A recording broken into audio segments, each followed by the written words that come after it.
Sa isang biglaang press conference, tila nabuwag na ang katahimikan sa paligid ni Senator Bato de la Rosa matapos ang matinding pagsisiwalat ni Paul Gutierrez ng AE. Umugong ang usap-usapan na patalsik na ba talaga ang dating ex-chief sa Senado. Ito ang mabilisang tanong ng marami matapos lumabas ang impormasyon tungkol sa isang driver na tila pinilit umanong magsuot ng baril habang nasa paligid ng senador. Ang tindi ng reaksyon ni Senator Alan Peter Cayetano na tila may pinaparamdam tungkol sa ethical implications nito ay lalong nagpainit sa issue. Paano napaamin si Matibag sa isyung ito at ano ang ibig sabihin nito para sa politikal na karera ni Senator Bato? Tuluyan na bang nagwakas ang kanyang termino dahil sa isyung ito o ito ay panimula pa lamang ng mas malaking kontrobersya sa kanyang pangalan? Tutukan ang bawat detalye ng mainit na kaganapan.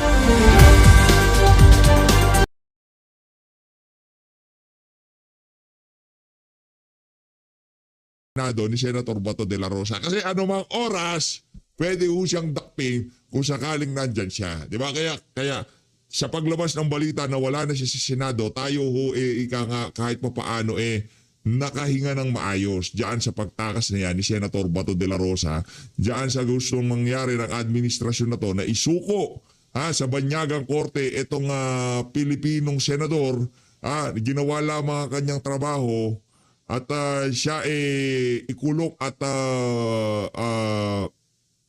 manatiling nakakulong doon sa banyagang korte na yon habang buhay ng kanyang buhay. Ito, pakinggan muna natin yung ibang mga balita na lumabas kagabi kasunod ng nangyaring kaguluhan diyan sa Senado. Yan ba to Congratulations, yan ang sinasabi ko. Para dito kay Melvin Matibag, sorry. Better luck next time. Eto, dito ko tayo kay Melvin Matibag. Nang una po, sila yung nandoon sa Senado. Palagay ko po, sila yung mas makakapagbigay ng linaw. Kasi Yan. po, nangyari dito, tinawagan ako na sabi, yung may mga NBI daw puro na pinapuputukan sila.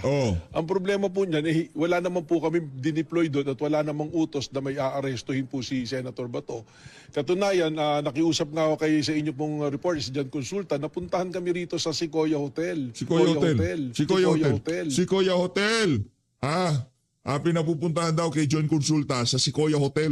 Ang nangyari, ang NBI, sinabihan ko nung lumabas yung resolution ng Supreme Court.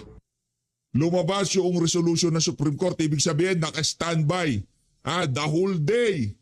Yung NBI para arestuhin itong si Senator Bato de la Rosa. Kumbaga itong presidente nating bangag, sabi nitong si Amy Marcos, talagang pinagpaplanuhan nila itong si Senator Bato de la Rosa. Kasi pagkatapos lumabas daw ng resolution ng SC na hinihingan pa ng sagot ang kampo ni Senator Bato de la Rosa. Alas 4 ng hapon, okay, malinaw yung timeline. Alas 4 ng hapon, galing mismo sa bunganga nitong sinungaling na to na si Marcos Jr. na sinabi niya magiging 20 pesos ang bigas. Sinabi niya, hindi makakapasok ang ICC not in a million years. Okay? Sinungaling to Marcos Jr. na to. Okay? Alas 4, pasado alas 4 nung lumabas yung SC decision na pinagkukomento within 74 hours ang kampo ni Senator Bato kaugnay doon sa gusto nilang temporary restraining order, yung petition nila. Okay? Alas 4 ng hapon. Pakinggan natin na sasabihin itong si Melvin Matibag. Mga alas 4 yung kaninang hapon. Mga alas 4 yon kaninang hapon. Gusto ko kasi i-emphasize yung timeline. Kasi dito tayo magkakalinawan. Dito tayo magkakabalagbagan. Mga walang niya kayo. Ay sinabi ko, umalis na kayo dyan. Umalis na kayo dyan. po kami dineploy doon at wala na. Dahil meron po kaming planning mula pa po kaninang umaga. Dahil meron pa kaming planning mula kanina pang umaga. 4 yung kaninang hapon. Alas 4 yung kaninang hapon. Anak ng Petrang Karapata, sinong papaniwalaan namin sa inyong dalawa? Walang nga kayo, mag-usap kasi kayo para iisang script nyo. Mga hinayupak na to. Ngayon, ang tanong dito, anong ginagawa nitong si Mel Uragon sa loob ng Senado kung pinull out na pala nitong si Melvin Matibag yung tropa dyan sa Senado? Anong ginagawa niya doon? Pamaya, Ay sinabi ko, umalis na kayo dyan. Dito sa Sequoia Hotel. Dahil meron po kaming planning mula pa po kaninang umaga. Nandun sila sa Sequoia Hotel. Dahil meron pa silang planning mula kanina pang umaga. Pambira. Kayo nasa Sequoia Hotel. Kasi merong planning mula kanina pang umaga. Ang sinasabi ni Marcos Jr., umalis na kayo dyan sa Senado mula noong alas 4 paglabas ng SC resolution. Palakpakan. Ang galing ng timeline. Si Melvin Matibag ay nasa Sequoia Hotel mula pa noong umaga. Nagpe-fellowship. Merong gitara, merong kung ano-ano sinasabi niya. Pero sinabi ni Marcos Jr., kausap niya ng alas 4, umalis na kayo dyan. Saan dyan? Sa Senado. O ngayon, sino-sinungaling sa inyong dalawa? Kayong dalawang mag-amo. Hindi, nagtatanong lang naman ako. Kasi pinagbabangga lang mo natin ang sinasabi nitong dalawa na to. Dahil yan din ang gagawin na sambayan ng Pilipino. Pagbabanggain ang sinasabi ni Melvin Matibag at nitong si Marcos Jr. Ang sinasabi ni Melvin Matibag, ang NBI, sinabihan ko nung lumabas yung resolution ng Supreme Court ang alas 4 ng hapon. Dahil meron po kaming planning mula pa po kaninang umaga. Dahil meron pa po kaming planning mula kanina pang umaga diyan sa Sequoia Hotel. Ibig sabihin dalawa ho ang Melvin Matibag. Yung isa nasa NBI, yung isa nasa Sequoia Hotel. Merong kakambal. Yung kausap ni Marcos Jr. na Melvin Matibag, nasa Senado. Pina-pull out ng alas 4. Pero itong Melvin Matibag na kausap natin, nasa Sequoia Hotel mula pa ng umaga dahil merong planning. Palakpakan. Hindi ho tayo nang may make news dito. Papanuurin pa nga natin ito eh. Papanuurin pa nga natin ito eh. Press con nila sa Malacanang. Di ba? Hindi ko tayo na may make news dito. Hindi tayo nanghingi kahit ng kaguluhan. Ang gusto lang natin dito sa PH Update, ang katotohanan. Ano nga ba ang nangyari? Bakit nag-umalingasaw ang talagang nakakabinging putukahan dyan sa Senado kahapon? Anong nangyari? Anti-clear. Nga kayo Di pa tayo tapos. Tuloy natin. Ay sinabi ko, umalis na kayo dyan. Umalis na kayo dyan. Nandito po kami for a 3-day workshop and planning. Dito po Nandun sila for 3-day workshop and planning sa Sequoia Hotel. O ano pang ginagawa nyo dyan? sa Sequoia. Wala na si Senator Bato. Yeah. Ay sinabi ko, umalis na kayo dyan. Kaya naman po kami diniploy. Shoutout Gusto ko lang ibigay yung credit dito kay Kay Joey Diviv. Kay Joey. Kay Ma'am Joey Divivre. Joey Divivre every another day, okay? Joey Cruz. Sa kanya ko napanood tong video na to. Alam namang i-claim natin credit. Di naman natin yan. Siya ang nakapansin niyang angulo na yan. Diba? Hindi naman tayo dito, credit grabber. Doon at Joey Cruz. Shoutout. kaya naman po kami diniploy doon at Kaya nung kausap ko si Director Matibag, sabi niya walang NBI doon. Nandito lahat kami sa opisina. ito sa Sequoia Hotel. Sa opisina nyo pala yung Sequoia Hotel. Palakpakan nun natin. Anak na to. Nakakaano kayo. Unang video ko ngayong araw na to. Nangya kayo. Yung pinapanood nyo kanina, kagabi pa yun. Yung banat ni Amy Marcos kay Bangag, kagabi pa ho yun.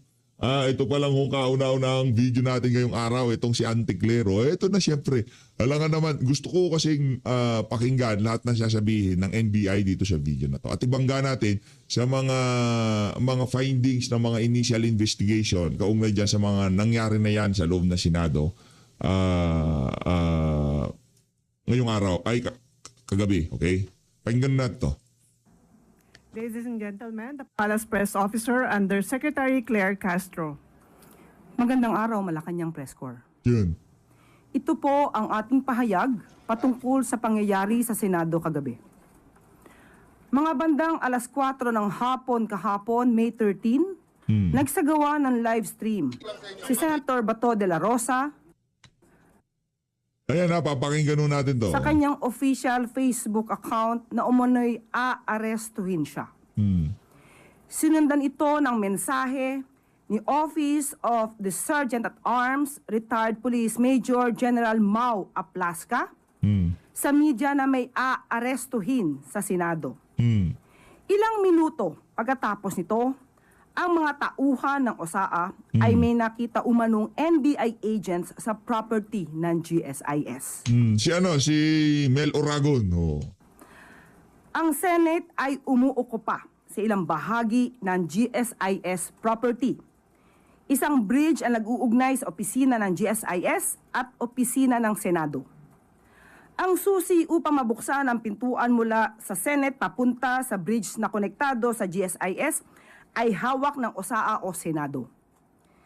Si GM Vic Veloso ng GSIS ay humingi ng assistance sa NBI para masecure ang kanilang premises. Ito po ay pinasinayaan ni NBI Director Atty. Matibag. Kaya nagpadala ng NBI agent sa GSIS premises bandang alas 6 ng gabi. Pinagbigyan ito ng NBI at sa puntong ito gusto nating linawin. Una, walang assault na ginawa ang NBI agents sa Senado. At pangalawa, walang operasyon ang NBI o PNP na arestuhin si Senator Bato. Pero bago nito, noong nakita ng OSAA na mayroong NBI agent sa GSIS, katabi ng Blue Guard, nakita na agad na naka-gear up ang OSAA.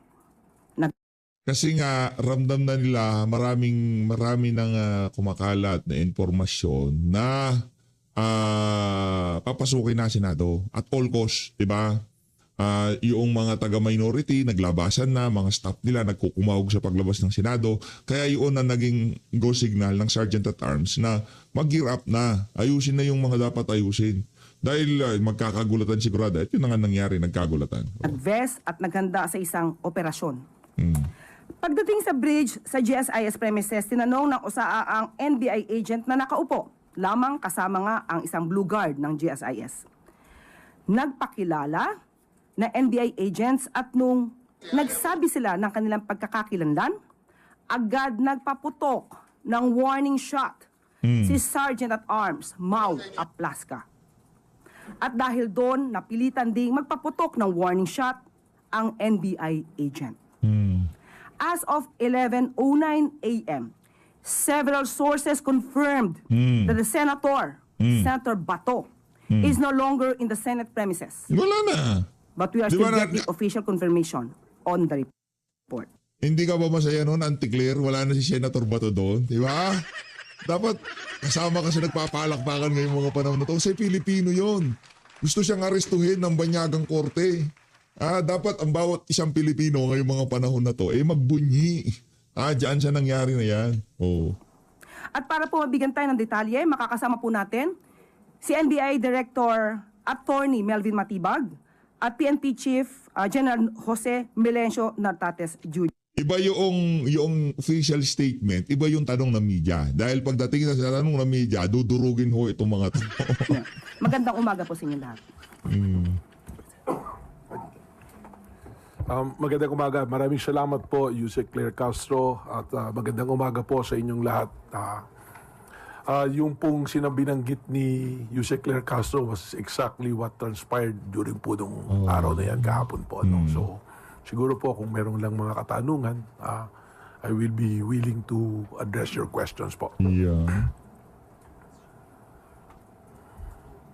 Magandang umaga po sa atin lahat. Salamat sa pagkakataong ito. Nakikita nyo naman ang NBI Director at ang Philippine National Police na aking pinamumunuan. Magkatabi ngayon. And so, ito po yung ating iimbestigahan, lalong-lalo na yung nangyari. Yan ang gusto ko, Chief PNP. Imbestigahan nyo lahat ng pwedeng imbestigahan. Gabi, early morning last night. And so, we are coordinating such that we can go into the bottom of this case, and the personalities who are involved should be accounted and or fully investigated. Not only for the NBI, but of course, including the personalities, especially the security personnel at the building of the GSIS, as well as the GSIS building being occupied by the Senate Security, led by the Sergeant of Arms. Ng tanong mula kay Maricel Halili, TV5. Magandang umaga po. Sir, may we have more details about Senator Bato de la Rosa? Meron na po ba kayong nakuhang impormasyon na totoong nakalabas na siya ng Senate premises? Sino po yung kasama niya na nakalabas? Paano po siya nakaalis at nasaan po siya ngayon? Lahat ng tanong ay kargado. Ang issue dito, kung meron bang kasama siya lumabas, meron bang pananagutan yung kasama niya lumabas, wala. Okay, wala ho. Kahit sino pa maging kasama niya dyan, sasakyan na gamitin niya, wala akong issue. Bakit? Kasi wala ho siyang kasalanan. Okay? Wala ho siyang warrant of arrest na galing sa Pilipinas. Sino po ba? Well, gaya po ng sinabi ng ating pong Yusek Claire Castro, we have yet to validate kung ano po yung report. Baka maganda po sa Senate po natin itanong, sa Senado, sa Office of the Secgen, at po sa OSAA din po, dahil sila po ang makakakita talaga kung may actual po na paglabas o pag-alis po ni Senator Bato. Umaasa rin po kami sa aming mga naririnig na balita at lumalabas po sa social media. But may we know kung Mel Oragon. Tanungin natin si Mel Oragon. ano po yung directives ni President Marcos when it comes to arresting Senator Bato? If you're referring po dun sa kahapon, wala naman, ang gaya po ng sinabi ko sa aking mga pahayag doon pa man, na wala pong instruction na arestuhin. Katunayan, kausap ko po buong araw si Secretary Bida ng DOJ kung saan po napapaloob ang National Bureau of Investigation.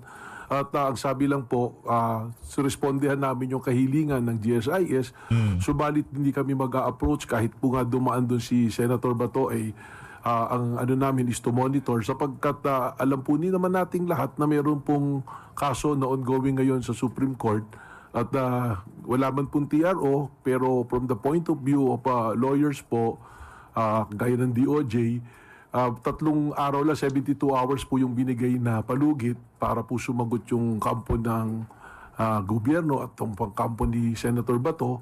Kaya ang tingin po natin dito ay magkakaroon kaagad ng mabilisang resolution po ang ating pong Korte Suprema na mas mabubutihin po natin na huwag muna pong kumilos ng hindi naaayon sa magiging direksyon po ng Korte. Ano po? And sir, may we know kung sino po si Mel Oragon?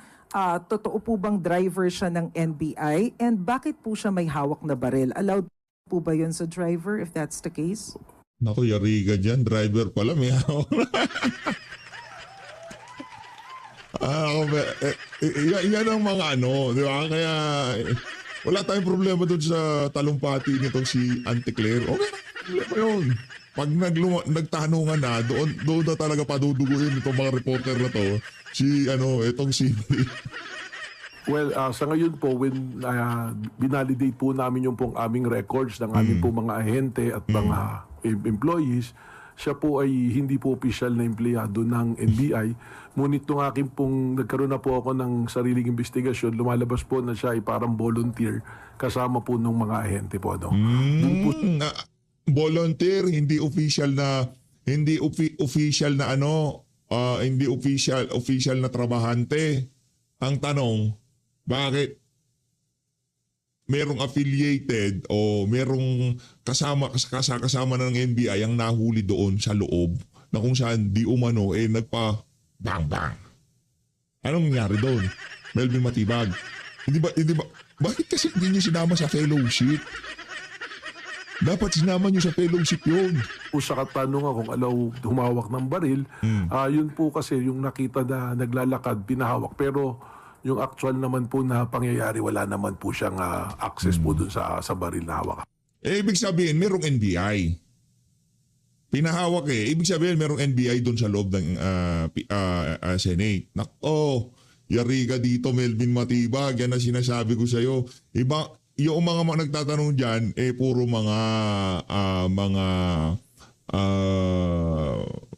mga media. Abangan mo yung tanong sa iyo ng mga senador pagka nagpatawag ng formal na investigation in aid of legislation. Dapat kasi in aid of legislation na ito mga kababayan. Idaan na ng in aid of legislation para makapaglitsyon tayo ng official ni Marcos Jr. doon. Hawak po niya. So, sir, sorry, panghuli na lang. So kasama po siya nung mga As NBI a agents na driver po. nag-assist sa GSIS? As a driver po ng grupo po, yun po yung report sa akin ng mga NBI. But officially, he is not a member or employee po ng National Bureau of Investigation. Sa tingin mo natin dyan sa nangyari na yun sa Senado, hindi na ho basta-basta mapapabaliktad yung mga bumaliktad na senador sa side nitong si Senator Alan Peter Cayetano. Mabigat na yung mga ika nga yung mga dahilan para manatili sila sa majority, itong si Legarda, si magkapatid na Villar, si Pia hindi na talaga nakatoka pagkatapos yung paninigaw nito si Melvin Matibag sa kanya. Malabo na ho na magpunta o sumali pa nitong mga individual na to dito sa mga kabuktutan ng administrasyon ni Bangag. Investigation. Kasi po sa mga operation po namin, just to educate po ang ating pong publiko, lahat po, pag operations po kasi, meron po talaga mga tinatawag na force multipliers, yung mga volunteer po. Para po kasi sa kakulangan po ng tao, tsaka meron po din kami tinatawag na mga alpha or assets, yan po na rin yung mga ginagamit namin to solicit intelligence report po para sa aming mga operations po. Thank you, sir. Salamat po. Sunod na tanong mula kay Katrina Domingo, ABS-CBN. Ayan, gusto ko yan. Katrina Sir, Domingo, ABS. ipinapavalidate lang po. Yun po bang mga responde sa GSIS para i-secure or armed NBI agents? Well, yung request po kasi sa amin na sulat na aking natanggap ng alas 5:08 PM po kahapon mula po kay GM Vic Biloso is to secure and panatilihin po yung kapayapaan and peace and order. So pag may request pong gano'n, talaga pong nakabihis naman po ng ano tawag dito, yung pong kanilang ordinary gear na ganyan, dala po talaga yung mga ganyan na arms, ano po. Sir, bakit po may drilling involved? Can you categorically explain to the public bakit po may drilling involved? Nakita ko rin po yung video na yan at kung makikita nyo naman po, yung mga suot ng tao nagdi-drill, hindi naman po pang assault. Ang nagdi-drill po, tinatanggal po nila yung lock because the access from the Senate going to GSIS, yung susi po, ang report po sa akin ni GM Biloso is nandoon po sa Senate. Ang gusto po niya, isara po yung lugar na yon kasi nga po, labas-masok na raw po ang iba't ibang tao. Hindi na po masecure yung lugar at yung mga employees. So yung primary concerns po niya. So ang ano ngayon, ang mga NBI agent, taga-Barena na lang ng GSIS. Hindi ba pwedeng tawagan ng GSIS yung kanilang maintenance? Para isaraya ang ano na yan, yung butas na yan. Talagang kailangan taga-NBI yung trumabaho niyan. Magkakaproblema tayo dyan. Di ba? Malaki yung magiging problema natin dyan pagka ganyan kayo sumagot. Kasi meron ho tayo nakita, inahanap ko yung video. Meron kasing naka-uniforme ng NBI habang binabarena nila. Ano ba? Binubuksan nyo ba o sinasara nyo? Dalawang bagay ho yan.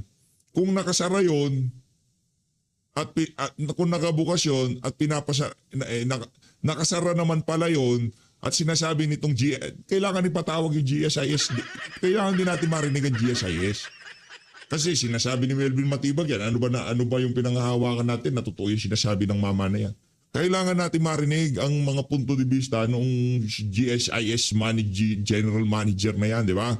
Na kasi labas-masok, pinapasara. Ano nga ba talaga ang katotohanan? Kasi maraming senador ang naglabasan, ang mga staff na nagkukumahog dahil nga mayroong mangyayari noong mga oras na yon. Yun ang ating problema dyan. At dumasi doon sa video mo, Brad, noong nag-live ka, nag-video ka doon sa Sakoya, Base doon sa ating nakikita, takbo ka, Brad. Takbong hingal ka. Takbong malala ka, Brad. Kaya kung makita niyo po yung video drilling tapos hinarangan po ng mga metal cabinet para hindi po madaanan na yung lugar po na yon.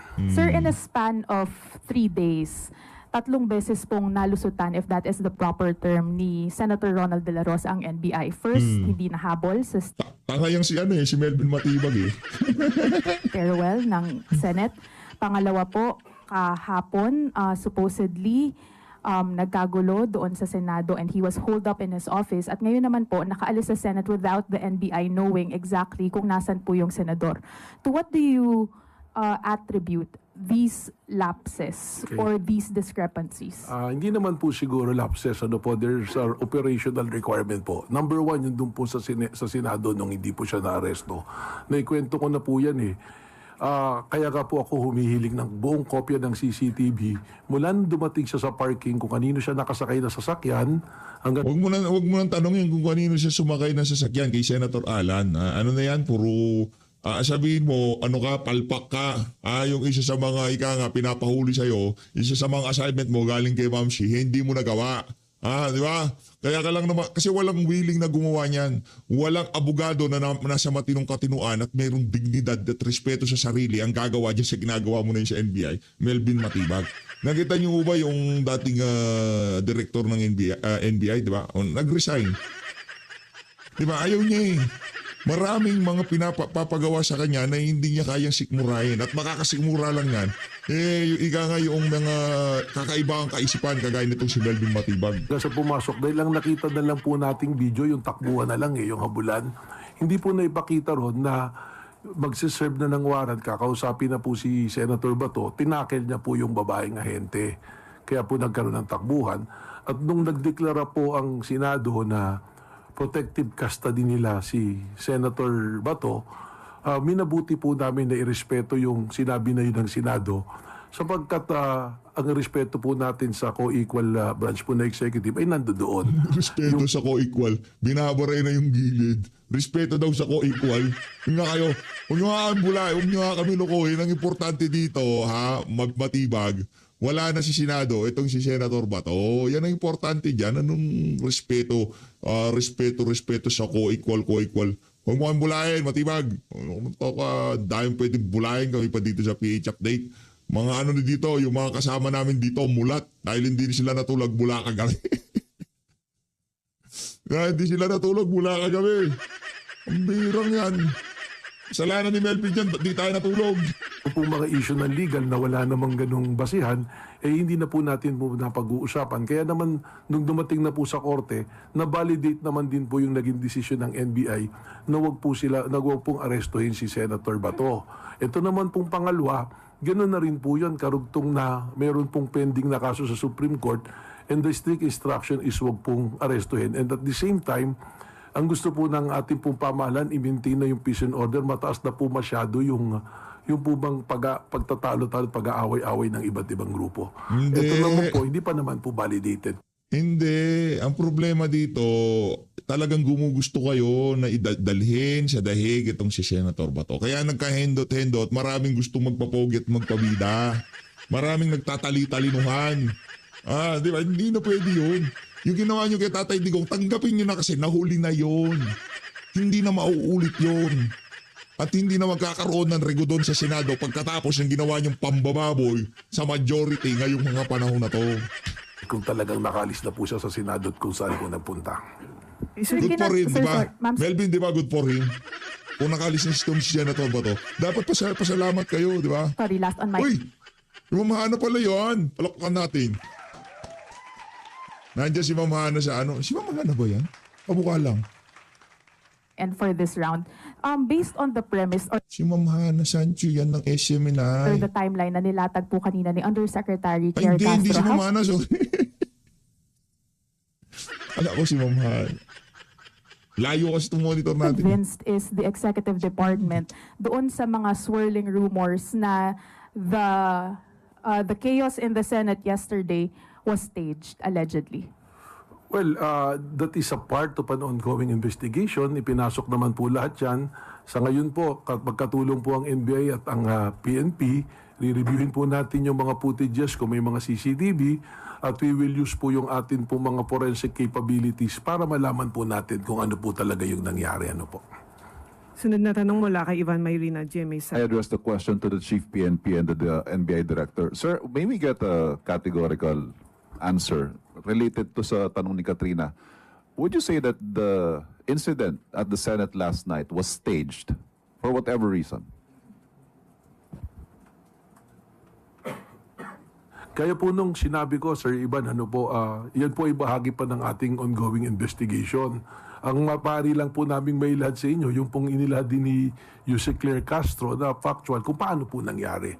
we'd rather not draw a conclusion po sa isang ongoing investigation. But rest assured po that we have final result of the investigation, ay papaalam po natin to sa publiko. Tama po yun. On the part of the Philippine National Police, katulad nung sinabi ko kanina, papasalamat ako, nandito ang ating Director NBI. In as much as the Philippine National Police, siya po ang maglilid ng investigation dito. And Alam nga naman kuhanin niyo yung responsibilidad. Di naman kayo may kasalanan kung bakit nagkagulo dyan. Para dito kay Nartate, sayaan nyo, NBI dyan, ako na to ka. Si John Vic nga ayaw makialam eh. Di ba? Hinayaan niya nga si Trililing, under ka ni John Vic, di ba? Bata ka ni John Vic. Hayaan niyo siya ni John Melvin. Hayaan niyong suluhin niya ang kahihiyan. Hayaan niyo ang suluhin niya yung pressure na nanggagaling sa sambayanan kaugnay dyan sa mga kababuyan na ginawa nila dyan sa Senado. Hayaan mo yan. Si PNP Nartates, ako kahit pa paano dito sa mama na to, kahit pa paano may respeto tayo. Hindi kagaya ni Torre. Itong mama na to, talagang yung naging partisipasyon ng kapulisan dyan sa Senado para panatiliin yung kaayusan. Pero sa tingin ko, kung umabot sa punto na kailangan silang i-deploy doon para huliin si Bato, gagawin nila. Pero hindi sila kagaya noong nangyari doon sa Villamor. Ibig sabihin, dito sa isa na to, ang primary mechanism para manggulo. Hayaan mo NBI dyan, Nartates. Ang yung NBI na yan. of course, we need to account kung sino ang may armas or sino ang security forces na nandun. Of course, meron tayong GSIS building, security, and nandyan na rin ang NBI. Kaya nga, meron naman security GSIS doon, di ba? NBI security na ng GSIS ngayon. Pambihirang matibay to. Na were requested to beef up the security at that building. As well as we have the GSIS building being occupied by the Senate. So, tinitignan natin yon. The security are, meron po tayong security, meron tayong PSPG to beef up the security ng OSAA. Actually, nagdagdag pa nga ng 10. Plus, security coming from the PSPG. These are the for VIPs, especially our senators.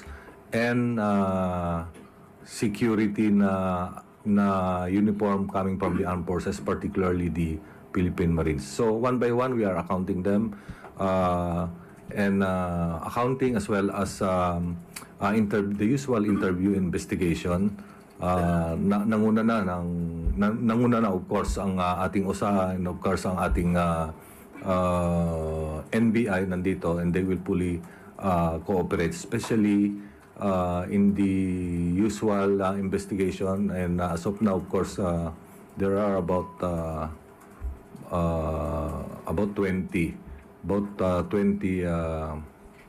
personalities na nakita na. And it will be, these statements will be, i-compare po natin sa mga ebidensya, like for example, physical evidence, empty shells, lalo na yung ating CCTV footages.